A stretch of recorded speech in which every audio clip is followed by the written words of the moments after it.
இன்றைக்கி மாண்புமிகு தமிழ்நாடு முதல்வர் ஜோசப் விஜய் அவர்கள் வந்து சைதாப்பேட்டில் இருக்க எம்சி ராஜா சமூக நீதி விடுதி வந்து ஆய்வு பண்ணியிருக்காரு. உண்மையாலே வரவேற்கத்தக்க விஷயம், நல்ல விஷயம். முதல்வர் ஆய்வுக்கு போகிறதும் அதெல்லாம் களப்பணிக்கு போகணும். உண்மையிலே அது வரவேற்கத்தக்க விஷயம். போன மாதம் நீங்கள் சட்டமன்றத்தில் ஒரு செய்கை ஒன்று பண்ணீங்கல்ல, அப்பாவை காணோன்னு, அந்த திட்டங்கள் இருக்கார் அப்பா. உண்மைதான்.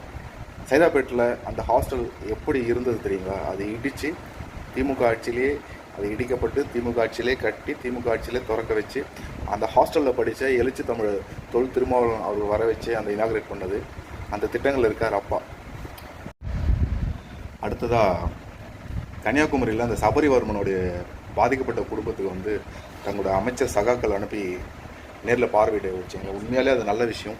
பாதிக்கப்பட்ட பக்கம்தான் அரசு நிற்கணும். அது உண்மையாலே வரவேற்கத்தக்க விஷயம். ஆனால் நீங்கள் வந்து குறைஞ்சபட்சம் அவங்ககிட்ட ஃபோனில் ஆறுதலாச்சும் நீங்கள் சொல்லியிருக்கணும்.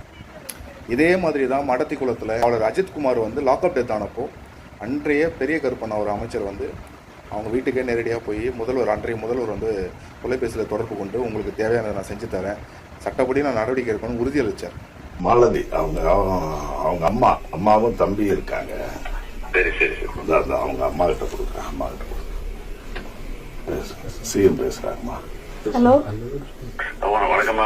சாரிம்மா, தைரியமா இருங்க. ஆக்ஷன் எடுத்துருக்கேன். ஆனால் நீங்கள் அந்த நேரத்தில் கூட நீங்கள் என்ன பண்ண தெரியுமா? சாரி வேண்டாம் நீதி வேண்டாம்னு சொல்லி ஆர்ப்பாட்டம்லாம் நடத்துனீங்க.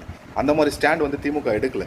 ஏன்னு கேட்டிங்கன்னா அந்த குறைஞ்சபட்சம் நாகரிகங்கள் கருதி திமுக ஹேண்டில் பண்ணதில்லை. இந்த பக்குவப்பட்ட அரசியல் தான் திமுக. அது பார்த்து தெரிஞ்சுக்கிங்க. வாழ்த்துக்கள், நல்ல விஷயந்தான். ஆனால் கொஞ்சம் பேசியிருந்தால் கொஞ்சம் நல்லா இருந்திருக்கும்.